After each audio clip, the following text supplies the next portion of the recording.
Bonjour à tous et bienvenue dans cette vidéo test qui sera consacrée à Yoga en V2 armé de son tonfa. Donc c'est la deuxième vidéo sur la série des bons armés demandée par Maxime. Et donc dans l'idée c'est de voir un petit peu ce que peuvent donner ces personnages en position de test. Alors vous voyez que mon personnage n'est pas monté Noël 110 à Raya 1, il est resté Gold 1. Et d'ailleurs quand on va regarder dans ses skills pour la première review, on va s'apercevoir que j'ai pas monté tous les skills. C'est normal, parce que vous verrez que mon avis sur ce personnage est assez négatif, de manière générale. Alors, si on fait une petite récapitulative de ses skills, son premier skill, son charge kill, est une attaque mono-cible qui va cibler le personnage qui a le plus de HP, il lui infliger des dégâts de type furie qui ne peuvent pas être résistés. Yoga est invincible pendant qu'il lance ce skill. Son deuxième skill, qui est l'auto-skill qu'il va lancer en début de combat, c'est le Diamond Dust. Il va approcher l'ennemi avec le plus de HP et lui infliger des dégâts de type Fury qui va le lancer dans les airs et le freeze après un certain temps donné. Ces deux derniers auto-skills, l'Aurora Thunder Attack et l'Aurora Execution, sont des skills qu'il va lancer en remplacement de son attaque basique. Le premier va être activé dès lors qu'un ennemi ou un allié meurt. Ça va lancer en fait un air glacé sur deux ennemis au hasard qui vont retirer ces barrières et les freeze instantanément. Le deuxième auto-skill qui s'active quand il perd plus de 50% de THP ou alors quand ce skill est ajouté à ses mouvements basiques quand un allié ou un ennemi est défait. Ça va lancer en fait un air glacé sur l'ennemi avec le plus de HP en ligne droite. Ça va augmenter les cooldowns et les freeze après une période donnée. Voilà, avec un modificateur de dégâts qu'on ne verra pas parce que mon skill est level 1. Petit coup d'œil sur son charge, sur son crusade skill qui va en fait lui permettre d'augmenter sa propre Cosmo gauche au début de la bataille quand il est placé en attaque, donc sur la première vague. On verra que c'est pour moi le seul intérêt de ce personnage, c'est de le mettre en crusade en attaque. Si intérêt on peut lui trouver, bien sûr. Donc comme d'habitude on va aller rechercher en skirmish dans ma guilde Vesperia des victimes et on fera les skirmish en test max. Max stat. Alors, qui c'est qu'on pourrait prendre?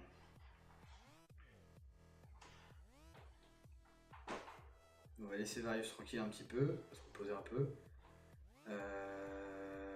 Tiens, on va prendre Lee, puisque Lee a eu son heure de gloire il y a pas longtemps.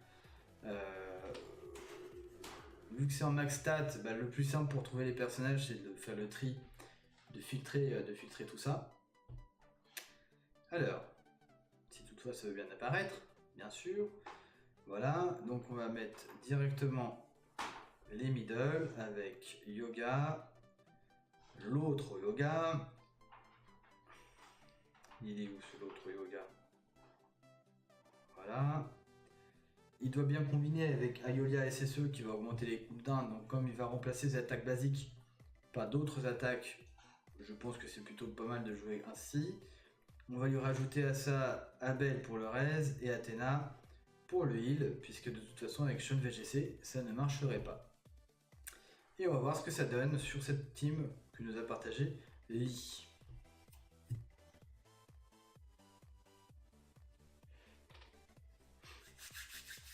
Alors, c'est parti. Donc là on s'aperçoit qu'il va attaquer en fait Athéna qui est sans doute la personne qui a le plus de HP. Et commence direct par son charge kill, logiquement on devrait OS Athéna. Là elle a perdu, alors elle n'a pas attaqué Athéna parce que Athéna est tombée avant.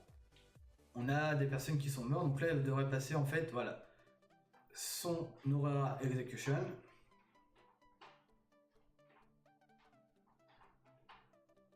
Et elle lance son charge kill, hop, ça devrait OS Iki, le pauvre. Bim, 159 piles. C'est pas négligeable comme dégâts. Maintenant, ce qu'on n'a pas pu voir ici, c'est que c'est un personnage qui est relativement fragile. Et vous voyez qu'il n'a pas réellement eu le temps en fait de lancer ses auto-skills. Il a fait énormément de dégâts puisqu'il est parti 2 fois en charge kill. Donc 159 x 2, ça fait déjà 320. Voilà. Ce qui le place devant un petit peu, c'est comme si on jouait Mu Athéna exclamation ou Saga Athéna exclamation, il est évident que quand le charge kill part, ça fait de gros dégâts.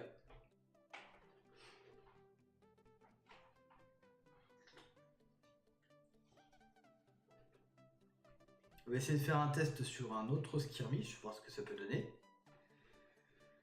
On va essayer d'ailleurs quitte à regarder ça, on va prendre un skirmish un peu récent et un peu plus dur.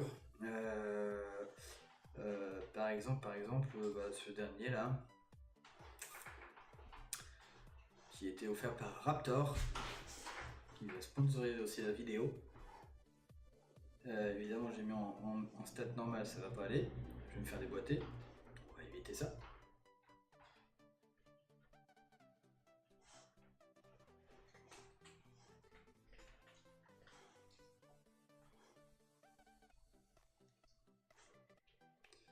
Alors, donc middle, tac, tac, tac, et en back, ça et ça. Voyons voir ce que ça va donner sur une team, on va dire un petit peu plus actuelle, avec des personnages beaucoup plus puissants que ce qu'on a vu juste avant. Donc là, il attaque toujours Athéna en premier. Ça veut dire que c'est toujours elle qui a le plus de HP. S'il part en charge kill, s'il y arrive grâce à cause de Coco, il devrait faire assez mal. Là, il n'a pas eu plus de 50% de ses PV, donc il peut partir avec ses auto-skills. Bon, là il est mort, il va faire beaucoup moins mal déjà. On n'a pas encore vu en fait ces Aura Thunder Attack qui devraient normalement freeze les personnages ennemis, parce qu'il n'a pas le temps en fait. Il tombe très facilement, il est vraiment très fragile. Dès qu'il se lève, il se recouche aussitôt. Vous voyez, il devrait éviter l'attaque. Et pas celle-là. Et donc là, il est retombé encore. Il passe son temps par terre. Ce qui est rigolo, c'est que lui, Abel, il résiste super bien. Alors là, il part en charge kill. Il est invincible, logiquement. Elle a tapé quelqu'un, je sais pas qui. S'il a attaqué Abel. Ce qui est bizarre, parce que logiquement, il n'est pas censé l'attaquer. Normalement, le plus HP, c'était Athéna. Donc c'était un petit peu bizarre. Bon, bah, il aurait fait un petit peu de mouvement. On l'a toujours pas vu en fait utiliser son Aura Thunder Attack qui freeze, puisqu'en fait il priorise en fait l'Aura Execution au Thunder Attack quand il a les deux skills débloqués. Mais voilà, il a fait des dégâts pas trop dégueux, malgré qu'il soit tombé, qu'il a passé sa vie par terre. Donc ça reste voilà, un personnage très fragile. De manière générale, donc je vais pas pousser plus loin le test, ça sert à rien.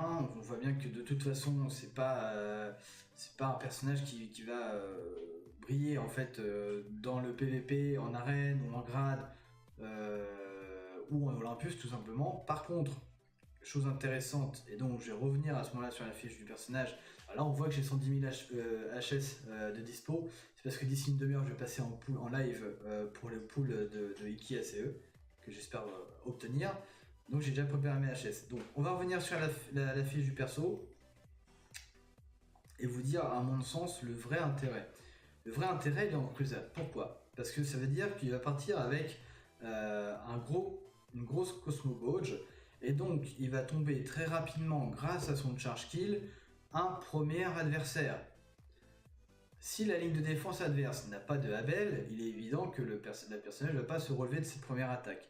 Ce qui veut dire que si le personnage tombe, il va tout de suite débloquer l'Aurora Thunder Attack, voire l'Aurora Execution. Ça, je ne sais pas si effectivement ça marche dès que le personnage tombe, est-ce qu'il va débloquer les deux ou seulement un seul. Ça, on ne sait pas trop. Encore une fois, j'ai pas poussé le vice plus loin au niveau des tests. Mais le fait de débloquer ça, déjà, après derrière, il va pouvoir partir débloquer en fait toute sa panoplie de skills. Ce qui est plutôt pas négligeable. Maintenant, en admettant qu'il y a un Abel en face, il va aller cibler celui qui a le plus de HP. C'est pas Abel, on est d'accord. Donc Abel va raise automatiquement le personnage qui a été tombé. Est-ce qu'il y a un intérêt à mettre un personnage qui n'apporte pas de pourcentage BBA dans son charge kill, mais juste du score BT éventuellement? Je dirais que ça peut valoir le coup si on est dans une team d'assaut de type combo BT, Par exemple, on tombe sur des grosses défenses, des lignes 3 qui sont très très difficiles, sur lesquelles en fait, un petit peu comme Hilda, il va tout de suite partir en spé et va OS en fait un des personnages de la team adverse qui est relativement puissant. C'est le seul réel intérêt de ce personnage là, c'est-à-dire en fait nous ce qu'on a monté en fait au niveau de la guilde, voilà, c'est des joueurs qui sont orientés combo BT en fait, et dont le seul rôle en fait c'est de monter les combos et à la fin de faire du score BT.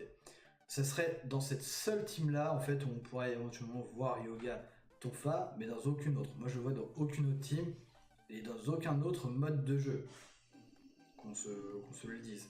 Et éventuellement, pourquoi pas voir en PvE ce que ça peut donner. Actuellement, on n'en est pas là, parce qu'en plus, les deux personnages qui sont sortis avec Sean TR, lui, c'est des dommages de type Fury, ce qui veut dire que contre les grosses, en PvE, les grosses teams qui ont le bouclier Fury, bah, les deux personnages font pas grand chose. Voilà. Donc je vais pas plus loin sur les tests. Mon avis sur ce personnage là, c'est que c'est un personnage qui peut être utilisé exclusivement pour les crusades et en attaque. Mais pour moi en fait, on perdrait en fait une place en attaque et une option éventuelle. Donc c'est hyper situationnel, c'est vraiment que pour les membres de la guilde qui joueraient en combo BT pour les besoins de la guilde, voilà, tout simplement. Écoutez, je vous dis à tout à l'heure donc pour le live pool sur le ZF consacré à Iki ACE, en espérant avoir un petit peu de chance avec les HS que j'ai mis de côté. Voilà, à tout à l'heure, bonne soirée, ciao ciao.